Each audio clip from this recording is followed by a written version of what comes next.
Bienvenido a Easy English Lessons, un video más. En este video vamos a estar aprendiendo lo que son los pronombres personales en español, ¿verdad? Se le conoce como pronombres personales y en inglés como subject pronouns. Realmente es muy importante que se aprenda esto porque siempre en una oración en inglés inicia con un sujeto o pronombre o como se le llama, ¿verdad? En español. Entonces voy a estar pronunciando para que puedan estar viendo cómo se pronuncia cada uno de ellos. I, you, he, she, it, we, you, they. You, we, it, she, he, you, I. Pueden repetirlo cuantas veces sea necesario para que lo puedan aprender, ya que es de suma importancia que los puedan aprender.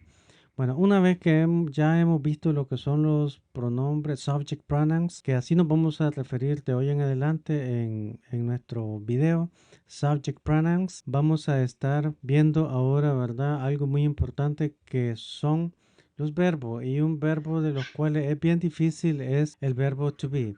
En este caso vamos a ver lo que es la definición de lo que es verbo, que es la forma básica del verbo y es como aparece en el diccionario. En español el infinitivo puede tener tres terminaciones: ar, ir. Esas son las tres terminaciones que pueden tener los verbos. Y esto pues no es ajeno también en inglés. Al traducir un verbo en inglés tiene que terminar de igual manera en esas terminaciones. Y eso señala, ¿verdad?, que el verbo está en infinitivo. Entonces, si nosotros ya sabemos que los verbos en infinitivo terminan en ar, ir, er, eso nos están indicando que los verbos están en infinitivo. Por decir un ejemplo, un verbo en español que termine en ar puede ser caminar, otro tomar, con ir, dormir, ir, y con sería comer, beber, así, ¿verdad? Entonces de igual manera es en inglés. Al traducir un verbo de inglés a español, termina si está en infinitivo, pues tiene que terminar en una de esas tres formas que tenemos allí. Este verbo tiene dos significados que a veces pues tiende a confundir. Uno de ellos es ser y el otro significado es estar. Cuando comenzamos a hablar o tratamos de decir en inglés alguna oración, a veces nos confunde por esa razón, pues lo cual tenemos que contextualizarlo para poder definirlo. Pero en esta serie de videos lo voy a estar enseñando cada uno de esos significados por separado. Recordemos que esta serie de videos está dirigida a aquellas personas que no saben nada de inglés y que pues por eso lo estoy enseñando en español para que se le haga más fácil aprender y tratar de hacerlo de lo más simple posible para que no les cueste.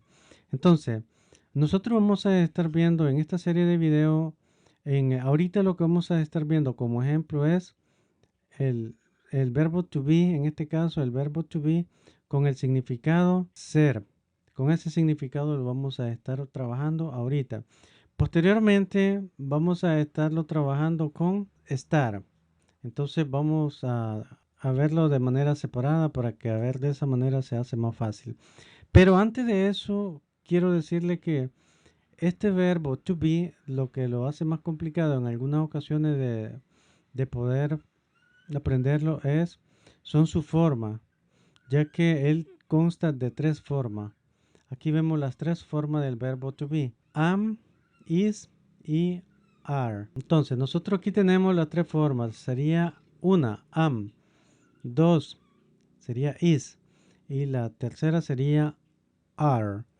Allí pues solo no se menciona esta E que está aquí, esta técnica de pronunciación, solo se pronuncia la R y es are. Entonces, viendo esa situación con estas tres formas que tenemos aquí del verbo to be, donde quiera que nosotros veamos esas tres formas, ese es el verbo to be, es presencia del verbo to be. Entonces, no se nos confunda o no se los olvide. Donde nosotros veamos estas tres formas, ya sabemos que es verbo to be, que significa ser o podría significar estar. Pero en este caso, como dije, vamos a verlo con un solo significado, que es ser. Veamos la relación que hay entre cómo se relaciona cada forma del verbo to be. Les dije anteriormente que acá teníamos las formas del verbo to be. Como las pueden apreciar, ahí están. Entonces, pero cada uno de ellos tiene su forma propia que se utiliza con cada subject pronouns, con cada pronombre personal en este caso. Entonces aquí tenemos que I se utiliza con am, you se utiliza con are, he se utiliza con is, she con is, it se utiliza con is, we se utiliza con are, you se utiliza con are y they se utiliza con are. ¿Qué es lo que sucede acá? Quiero explicar algo. ¿Por qué he puesto dos veces you? Ok, la razón es simple. Para explicarles que como tenemos dos veces, acá significa, en esta parte acá significa usted. Y aquí significa ustedes. O es decir, que puede ser singular y puede ser plural. Pero si se percatan ahí, su forma es la misma de uso con el verbo to be. Es decir, no tiene cambio, aunque cambia su significado ahí, pero no su forma con el verbo to be, su relación con el verbo to be es la misma. No cambia, no tiene ningún cambio. Entonces, esa es la razón. De hoy en adelante, ya este sujeto ya no lo voy a volver a poner dos veces. Este pronombre sujeto ya no lo voy a poner dos veces. Solo lo voy a poner una vez porque ya se sabe pues que a partir de hoy ya ustedes saben que ese tiene doble significado, que significa usted y también significa ustedes. Donde quiera que lo vean, el contexto lo va a definir. Si realmente es usted o ustedes, me refiero a si es singular o puede ser plural. Entonces, ahora veamos cómo se relaciona ahora ya con cada grupo. Voy a agruparlo, aquí los he agrupado, ¿verdad? Aquí se mira más bonito ya. Entonces, y vemos que I se utiliza únicamente con am. Y podemos apreciar que he, she, it se utiliza con is únicamente y específicamente así se usa. Y acá lo estoy poniendo de igual manera. We, you y they se utiliza con are. Podemos apreciar ahí aquí, ¿verdad? Los sujetos y luego pues vemos la forma are ahí. Les dije que you significaba usted y también significaba ustedes. Entonces por eso lo he puesto solo una vez. Porque de todas maneras el uso con el verbo to be es el mismo. Entonces no hay variación, pero en el significado sí, pero no importa, ¿verdad? Porque su forma es idéntica, es igual la uso con el verbo to be. Entonces, de aquí en adelante ya ustedes saben de que solamente así se puede utilizar el verbo to be, independientemente del significado que sea ser o estar. No importa cuál sea, pero su uso es el mismo, la forma. Recordemos que estas son las formas del verbo to be. Estas que tenemos acá son las formas del verbo to be. Ahora, estando claro con eso, pues vamos a pasar, ¿verdad? Acá tenemos unos ejemplos. Les dije que el significado que vamos a utilizar va a ser ser. Entonces, acá nosotros tenemos la forma del verbo to be y dice I am a student. Yo soy un estudiante o simplemente podemos traducirlo como soy estudiante. Si ustedes se fijan acá, y esto es lo que sucede, no ponemos acá el yo, sino que simplemente ponemos soy, I am. Entonces no es necesario decir yo soy, sino que simplemente soy. Igual pues no cambia el significado, ¿verdad? Entonces, pero siempre se va a utilizar el sujeto aquí al inicio de la oración. Entonces, tenemos aquí el otro. She is a doctor. She is a doctor. Ella es doctora. Pero, ¿qué sucede?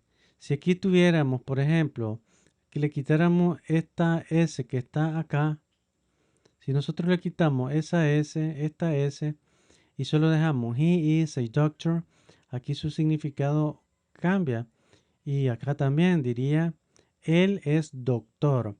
Entonces, no importa, ¿verdad? Que el género en este caso, porque el género ya se sabe que desde el momento que decimos he, ya sabemos que es él. Entonces, acá el doctor, el sustantivo en este caso, va se va a modificar y va a decir doctor.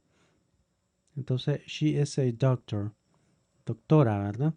Entonces, acá tenemos lo otro. They are my friends.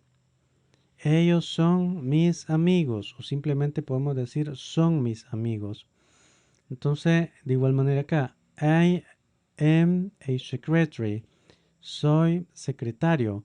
O puede ser soy secretaria. Acá, ¿verdad? Por eso le he puesto aquí a esta O ahí en paréntesis. Porque puede decir secretaria o secretario.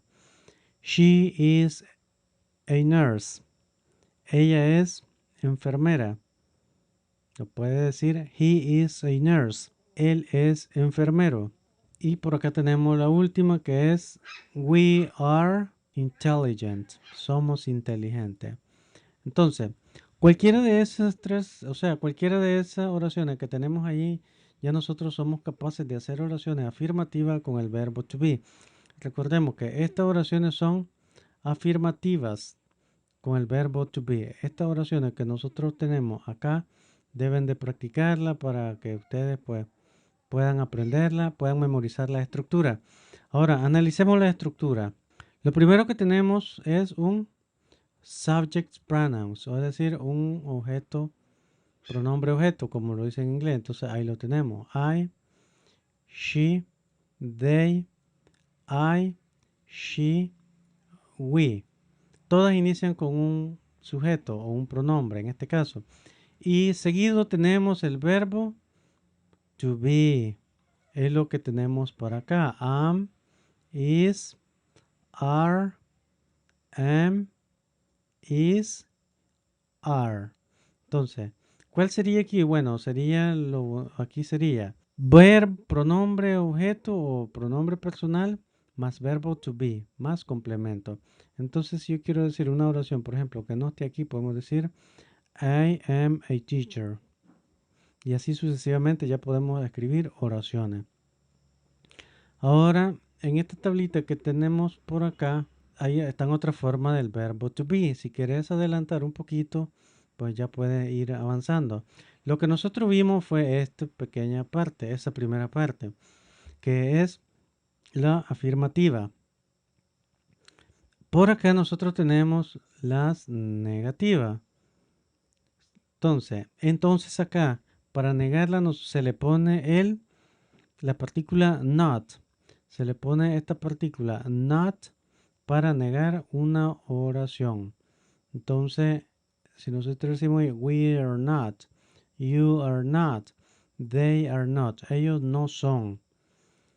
Entonces decimos yo no soy, tú no eres, he or she, it is not.